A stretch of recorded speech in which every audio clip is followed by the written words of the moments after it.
We've been talking about Occupy ICE in Portland. Well, now it's expanding to different cities across the United States, including right here in New York City. And that's where we send Fox and Friends correspondent Todd Piro to see what the protesters had to say. Todd. Good morning, guys. Their anti-rule of law message spreading throughout the country. These self-described anarchists fighting for a nation of no borders and doing everything in their power to keep ICE from doing their jobs.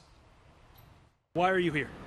I'm here because I think that separating parents from their children and deporting people who are just living their lives is wrong. A pretty draconian immigration policy that, for Fox viewers, has been around for a very long time. We can start with Clinton if you want to, and Obama.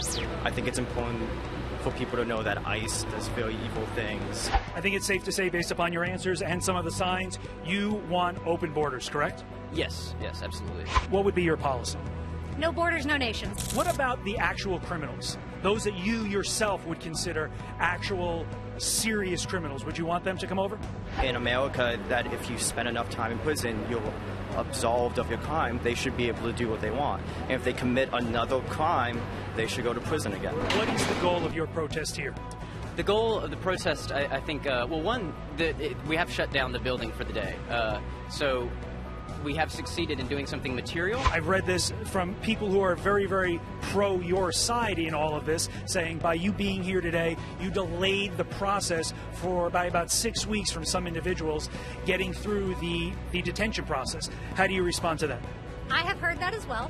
And that is something that I am struggling with because I don't want to harm any individual person. Can I answer that question? Oh, yeah, go for it. Hi. Sorry, I've heard this question asked quite a few times. There's a public entrance right on Barrack Street that is not being blocked at all. So why do you think today they canceled all the court hearings because of your protest? A little bit of a tactic. Are you with Fox News? Yes, we are. I don't know if we should be talking about that. Yeah, you're right. Did you not want to continue talking to me because I'm from Fox News? What I'm saying is, I think it's fair to say you would enter into a question with a little bit of bias. I actually just wanted to interject on the fact that we're not blocking the public entrance. And so I wanted... Nobody said that. Well, I think it was... I didn't say that. Well, I think it was a little implied when you phrase a question of saying, like, oh, like, by your protest, you might be delaying the process. No, I said I read a report that was the case. Does anybody else want to talk to me about the issues? Would you... Bye. I want you to leave. Goodbye. The Executive Office for Immigration Review told Fox, quote, the Barrack Street Immigration Court did not hold hearings today because detained respondents were not available to appear.